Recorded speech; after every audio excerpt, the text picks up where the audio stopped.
Do you want to improve at a quicker pace? Check out the GitGud Course. Instead of just understanding concepts, you'll learn how to implement them directly into your driving. What makes it effective is the approach and practical drills. Together, we're gonna focus on breaking down those complex concepts into small digestible bits that are simple to understand.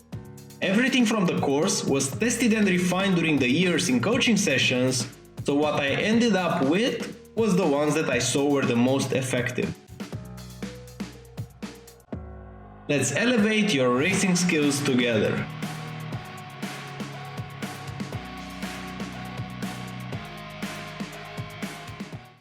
Now for the track guide. Turn 1 uphill braking zone I use as a reference for braking the white line here. And I want to brake slightly before the white line. You don't want to brake on the white line because then the corner will be super sketchy and you don't want to have a bad exit out of it. So the exit is super important. So it's better to go a bit slower in so that your exit will be a much better one. So braking before the white line, at the limit you can brake at the white line, but it's a lot trickier. And now I want to turn as late as I can into this corner. Late apex is gonna be key here. So I'm trying to cut this part of the curb with the white rumble strips. I want to put my tire on it, but I don't want to touch it early, like in the beginning on the first tile, but I want to cut it more in the middle, like this. And super important here, if you're gonna be able to go on power at this point, you will gain a bit of time here. With this car, you don't have that much wheel spin, so if you're gonna be earlier on power in this corner, you can gain a bit of time. In my case, at this point I was still trail braking, so I was on power around here, which is a bit too late. So if you're gonna be just a moment earlier on power, you can gain that 003, 005 in the corner. But again, on the exit, you barely want to touch the white and red curb on the right side. You definitely don't want to touch the green because it's gonna be an off track. And the moment that you put the power down, you just want to cut as much as you can from the next curb, because minimizing the distance that you're gonna travel in this section is gonna be key. So what I'm doing here is I'm cutting this curb like this, going all the way so the left tires will be on the white line. That's gonna be the off-track limit. And at turning, I want to put the tires on the green, on the right side, because I want to open up the next corner. The next corner is a flat one, and you're only looking at this yellow sausage curb. You really want to go pixel close to that yellow sausage curb. Flat out, same here, flat out, and be mindful that I'm using an open setup here that has less downforce than the fixed setup. So with the fixed setup, you will probably be able to take these corners without doing the lift, or doing a slightly lift but not braking and doing a big lift. Like right now I'm lifting to 56%. With a fixed setup, try to do it flat first and then dial it down. But while trying to do it flat, notice that I'm trying to go super close to these yellow sausage curves. Like you don't really see them whenever I'm getting close to them. That's how close I am to them. So getting very close. At this point I'm braking because it's impossible with this setup, and shout out to iRacing, but it's impossible with this setup to keep everything flat here, at least for me. So I had to brake here. Now putting the power down, again the same thing. I'm just looking at this yellow curve and notice that here I miss it a bit. So a bit closer to it is gonna be perfect. But the reason why I'm not getting that close though is because whenever I saw that the car wasn't turning that much, I thought that okay, I would make the best out of my situation with taking more like a V-shaped line. So I'm pushing the car more towards the left, so I will cut it here like that. If you will nail the line from the beginning, you will already have the shortest path, so it doesn't make sense to take more like a V-shaped line into the corner if you're super close to the yellow sausage curve. But if you miss it a bit, like a few centimeters, then you can push the car a bit more to the left, so you can make up for that time lost by not covering the shorter distance with carrying more speed. See? So that's gonna be key here. Now for this next corner, what I'm looking for is to bring the car here to the right. It's impossible to bring it all the way to the white and red curb, but I want the car to be center right. So whenever I'm taking this corner, I'm doing just a lift to make the front tires point. And that's an important concept in itself, because in some cases you want to add a bit of trail braking, in some other cases you dropping the throttle very sudden, like dropping it from 100 to 0 quickly, will make the weight transfer so that the front end of the car and the nose will point downwards, and you'll have just a bit more front grip to make the car turn. I'm also adding 1% braking here, but it was just to be safe because I know I'm pushing quite hard here. And notice that I'm arriving all the way to the right side here. I think this is fine. I think if you will brake more, just so you have a better entry into the next one, you won't really extract that much, just because this corner right here is not a long corner. Like this corner goes like this with a bit of brake, in my case hugging the curb, and now here I'm just again doing a lift and putting the power. So because I'm adding that brake there, and because I'm not going on power 100%, I don't think it's worth it to sacrifice the exit piece from the last corner, and I think at best it would be equal if you would do that. So in my case, I just want to keep the momentum rolling, and whenever I'm preparing the next corner, like right now, I use as a reference for braking the second white line on the green curb. Notice that right now you have two white lines, you see them from this elevation change. When I'm close to the second one, like right now, I'm applying the brakes. It's not very close to the second one because I want to prioritize the corner exit out of this. I don't want to go fast in, slow out. I want to go a bit slower so that I have time to point the car, I have time to be earlier on power. So what I'm using as reference for braking, I'm looking at the white line, second white line in front of me, and I say to myself that I want to brake, let's say, not in the middle between the first and the second, but 2/3 in, let's say. And now I'm applying the brakes. Super important here to not brake that hard. If you're gonna brake to 100, then it's gonna be a bit different to make the car turn, just because the front tire's temperature will increase a lot. So I'm looking to peak around 80 or something, and whenever I turn into the corner, I'm delaying the turning point as much as I can. So right now, still going straight with the wheel, still going straight, still going straight, still straight, still straight. Now I'm trying to turn more and more, so I will take a late apex. And I want to cut this beginning of the curb. I don't want to touch it whenever the elevation is a bit higher on the yellow, because the curb is a bit taller there and the car will be unstable on the exit, meaning that you will have to delay your throttle application. Instead, I want to cut it more in the beginning where the car won't bump as much forward. So cutting here like that and immediately at this curb, this is key here. This is like a key point of the track. Because this leads to a big straight, the earlier you're gonna be on throttle, the more time you're gonna gain, and it's gonna be super important in the races where you can do an overtake, where you can defend. So instead of braking hard late and being on power, let's say here, this is gonna be already too late. If you're gonna be a bit earlier on power, you will have a much better run. And notice that at this point I'm already flat, but while using this curve, what I found is that if you will keep the steering wheel straight at this point, trying to scrub less speed, you will get the off track. So what I'm doing right now, I'm already turning left, which is not ideal in my point of view, because ideally you want, whenever you arrive on the exit, to let the car roll forward, meaning without steering, because whenever you add a bit of steering angle, you scrub a bit of speed. But this corner seems to be super sensitive with the off-track limit, and because of that I didn't want to risk it. In a race, if you want to allow yourself and you want to push a bit harder, you want to trade off a bit of safety rating for iRacing, I would try here on the exit to keep the steering wheel a bit more straight. In my picture right now, you see about, let's say, 10-12 degrees of steering angle. Instead of having that, I would keep more like 4 or 5. And this is gonna give you like 1-2 extra kph, which on this big straight can make a difference in you doing an overtake or defending.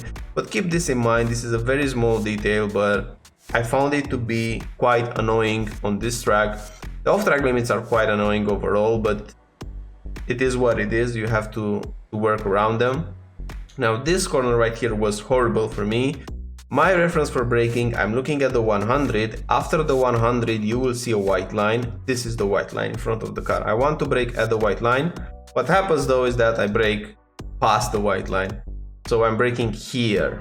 It's a bit tricky because I was looking after the white lines at the 100 and I got carried away and missed that white line, and now I see the next white line and I realized, oh damn, this is gonna be too late. So I'm stamping on the brakes as hard as I can. I give it close to 100, and right now, because I know for sure I will miss this corner, and in this corner I'm losing 2.5 tenths, something like that.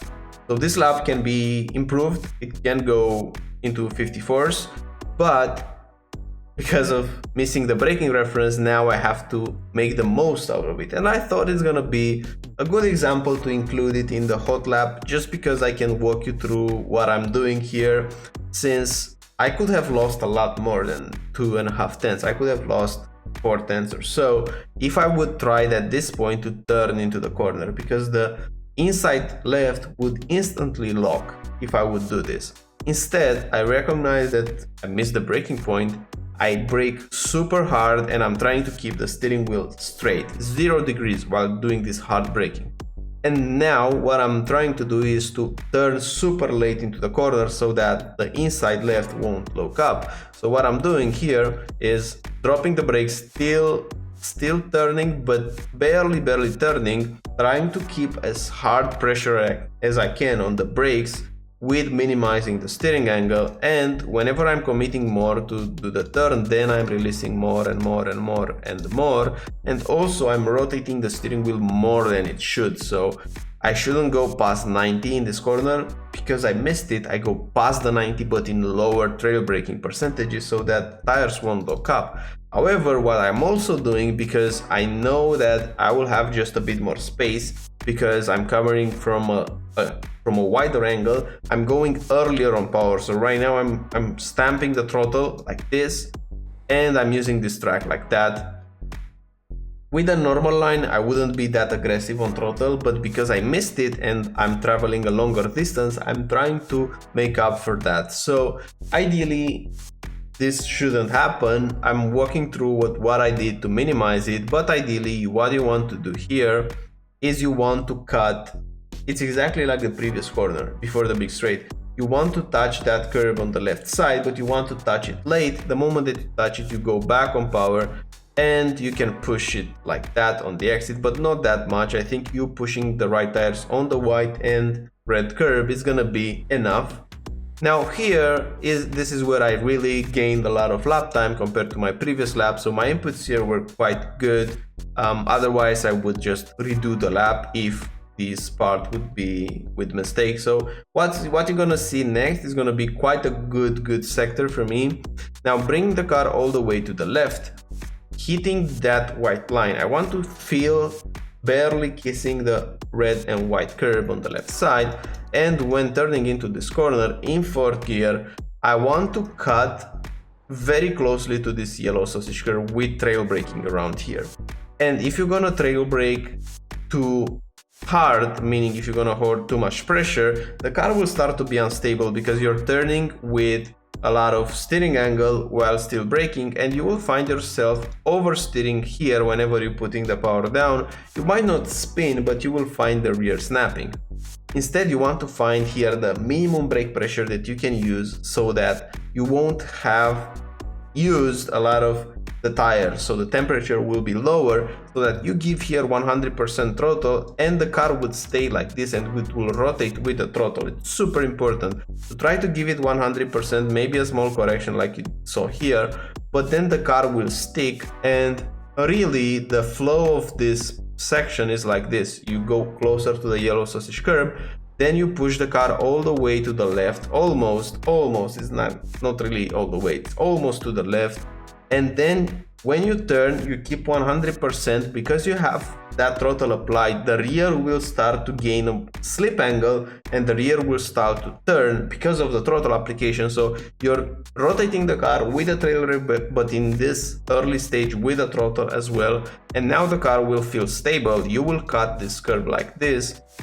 You will go, the line into the next corner is you going center, and then whenever I'm arriving here at this curve, I'm applying the brakes. I don't want to brake hard. This is super important. I'm braking 30%. You will find other drivers braking here with 40, 45, too much. You will lose a lot of minimum speed. Try to find a minimum pressure in second gear, cutting this curve again on the white and red rumble strip, putting the power down while you hit this red and white curve. Don't go all the way to the green. It's gonna be a nasty off track. And now for the next corner, I'm pushing the car all the way to the left side, and before the banner with Coca-Cola, I'm turning to the right curve. I'm keeping a tight line, and whenever I see this opening in between the curves, so in between those two red and white curves on the right side, you have a bit of red here, the middle. After the middle here, in my mind is the middle actually. I see that I'm doing it afterwards, but I'm looking at that opening, and just a bit past it, I'm dropping the throttle and then picking back up. The reason why I'm doing this is because I want to keep a tight line into the next corner. I don't want to have the exit all the way on the left, because then I'm gonna travel a longer distance and the braking is gonna be compromised for the next corner. So what I'm trying to do is to keep a tight line. How you can improve this even more, because I don't think this is the limit. I think you should do the lift. Instead of doing like a lift from 100 to 20, you should do a lift from 100 to 35 or 40. I think it's possible, and I think it's a lot more lap time that can be gained here. Because this was a bit too easy, like right now I'm all the way to the right. You want to be just a bit more on the left, but not too much. You don't want to be all the way to the left, more in the center right, let's say. Because right now when preparing for this corner, reference for braking here is gonna be hard, but there's a white line here. On the left side, there's a white line on the red curve. I hate having references on the right side of the track, like this, because I don't want to look here, even though it's on the right side where the apex is, I don't want to look behind the apex. So ideally it's not that good, but it's the only one that you can find here. So at that white line, I'm applying the brakes. I want to brake super lightly, like 45% pressure, and in fourth gear to cut a lot this curve. This is not gonna be an off track. It's one of the few instances in which you can avoid getting an off track. And now pushing the power down. Don't use those curves under braking. You can get the off track under braking, so better to be safe than sorry, especially in your qualifying laps. Using the white line as a reference for braking. At the white line, I'm applying the brakes. Super important to go into second gear here, because now you have a good straight. You have a decent amount of straight, and you need a good exit. So downshifting to second, but downshift to second a bit later. So the downshift rhythm is downshift, downshift, downshift. So D, D. You don't want to downshift very quickly to second, because you will kill your minimum speed into the corner. Instead, you want to downshift whenever you're also turning, so that the rear will rotate even more. So you use the last downshift to rotate the car even more for this corner, so you can get very close to this yellow curve. And now putting the power down at the yellow curve, a bit too early of an apex. In my case, I should have gone straight a bit longer, because I have this modulation on power, which is not ideal. But in short, that's a track guide of COTA with SF lights. If you like my style, if you find it useful, I just released the GitGud course. I think everyone that's gonna take the course will improve a lot, because I'm including in the course a lot of material that is not available anywhere else. And overall, I had a good feedback. Everything I learned from the coaching sessions is there. So if you're interested in that, check it out. Thanks again for watching, and wishing you a great luck into the next week. Bye bye.